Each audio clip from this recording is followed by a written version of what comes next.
जिंदाबाद जिंदाबाद जिंदाबाद अभिषेक बनर्जी जिंदाबाद जिंदाबाद जिंदाबाद युवा समाजের নরেন্দ্র মোদি রাখুন সমাজ जिंदाबाद जिंदाबाद যুব আইডল মন্ত্রী রাখুন সমাজ जिंदाबाद जिंदाबाद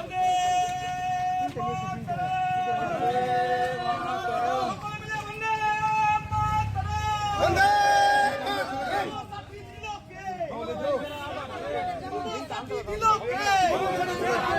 লক্ষ্মীর ভান্ডার দিল কে লক্ষ্মীর ভান্ডার দিল কে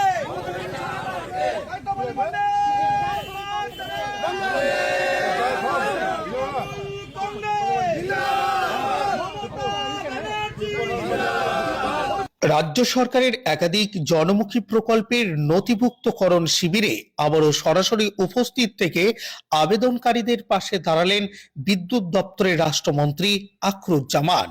শিবির শুরু হওয়ার আগের দিন যেমন তিনি উপস্থিত হয়েছিলেন রঘুনাথগঞ্জ ২ নম্বর ব্লকের কৃষক বাজারে পরিস্থিতি খতিয়ে দেখতে, তেমনি শিবিরের প্রথম দিন এবং পরবর্তী বুধবারও তিনি সশরীরে হাজির হন যুবসাথী, লক্ষ্মীর ভান্ডার ও কৃষক বন্ধু প্রকল্পের আবেদনকারীদের সহযোগিতা করতে।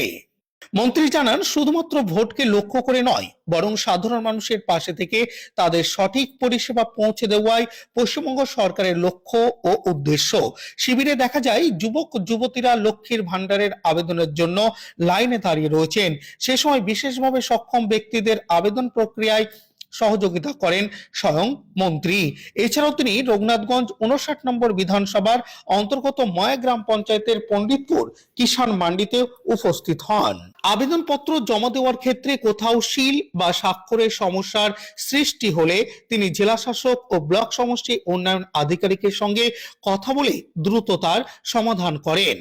শিবিরে উপস্থিত সাধারণ মানুষ মন্ত্রীর এই সক্রিয় ভূমিকার প্রশংসা করেন এবং সাংবাদিকদের মুখোমুখি হয়ে তার প্রতি আস্থা ও ভরসার কথা জানান। যেরকম এরকম সিলটা যেরকম করছে, আপনারা সবাই মিলে এরকম সিল করবেন। দাদা এখানে আকরমুল জামাল আমাদের মন্ত্রী এখানে এসছে, এরকম সিল মারতে বলছেন। আপনারা কেউ এখন পর্যন্ত সিল মেরে কেউ দেয়নি। দাদা আসার পরে এই সিলটা পেয়েছি আমরা মারতে। আপনারা যতজন জমা দিয়েছেন এরকম সিল মেরে নেবেন ভিডিওর কাছে, ঠিক আছে? ব্যবস্থাটা আমাদের মন্ত্রী আকরমুল জামাল করে দিল। আমাদের নেতা এরকমই চাই। দেখছেন মানুষের ভিতরে কেমন করে চলে এসে কেমন করে দিচ্ছে, একে বলে সহযোগিতা। সঠিক পথ দেখাচ্ছেন গরিবের জন্য।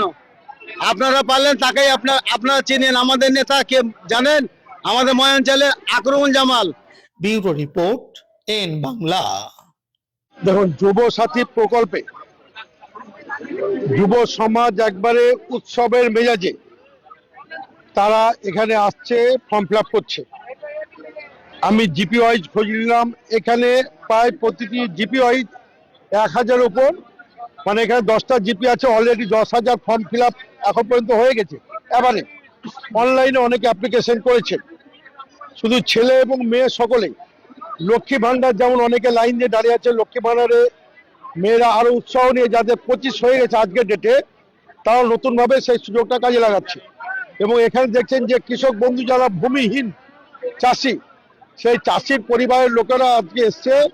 মমতা ব্যানার্জির যে উদার মানসিকতা, সমাজের সর্বস্তরের মানুষকে জড়িয়ে তাদের পাশে দাঁড়ানোর যে মহৎ উদ্যোগ নিয়েছে, এই উদ্যোগে সাধুবাদ জানিয়ে এখানকার মানুষ তার দুহাত তুলে মমতাকে আশীর্বাদ করছে, দোয়া করছে যে মমতা ব্যানার্জি আছে বলে যুব সমাজ যেমন যুব সাথী প্রকল্পে তারা সুযোগ পাচ্ছে। অপরদিকে লক্ষ্মী ভান্ডারের মায়েরা বোনেরা তাদের ১,০০০ থেকে ৫০০ টাকা বাড়িয়ে ১,৫০০, ১২০০ থেকে বাড়িয়ে যে ১৭০০ টাকা করেছে। মেয়েরাও একবারে উৎসবের মেজাজে তার লাইনে দাঁড়িয়ে এই সুযোগ নেওয়ার তার চেষ্টা করছে। ভূমিহীন চাষি, আমাদের সরকার এর আগে যাদের ১ একর জমি আছে বছরে চাষ করার জন্য ৫-৫-১০,০০০ আমরা দিই। যাদের ১ একরের নিচে জমি আছে, ৫ কাঠা জমি আছে, তাদের বছরে ২,০০০, ২,০০০, ৪,০০০ দিয়ে থাকি। কিন্তু অনেক চাষি আছে যাদের জমি নেই, অপরের জমিতে চাষ করে, অর্থাৎ ভূমিহীন চাষি। তাদের জন্য সরকার মানবিক মুখ নিয়ে দাঁড়িয়ে বছরে ৪,০০০ টাকা যে ঘোষণা করেছে, এই ঘোষণার সুফল পাওয়ার জন্য এলাকার কৃষক চাষি তারা উৎসবের মেজাজে লাইনে দাঁড়িয়ে তারা এই সুযোগ গ্রহণ করার জন্য তারা আবেদন করছে। আপনি নিজে অবগত রয়েছেন যে মুর্শিদাবাদ বিশেষ করে জমিপুর পরিযায়ী শ্রমিকরা অনেকে বাইরে থাকে, বাইরে রয়েছে, তাদের পরিবারের সদস্যরা কম ফর্ম নিয়ে ঘুরছে, তারা কিভাবে করবে? আমাদের পরিযায়ী শ্রমিকের জন্য আমাদের সরকার সর্বস্তরের মানুষের জন্য বিভিন্ন সুযোগ সুবিধা রেখেছে। পরিযায়ী শ্রমিক যারা আনঅর্গানাইজ সেক্টর, যারা মানে কি বলি অসংগঠিত শ্রমিক, তাদের জন্য আমরা সরকারের পক্ষ থেকে আমরা পোর্টাল খুলে বলেছি যে তোমরা শ্রম দপ্তরের নামটা রেজিস্ট্রি করো। তারা যদি নাম নথিভুক্ত করে তাদের জন্য আমাদের সরকার ওই যেটা বলে এলআইসি প্রকল্পের মতো, যেটা বীমা প্রকল্প আমরা চালু করেছি। আমরা প্রতি মাসে আমরা 45 টাকা করে একজন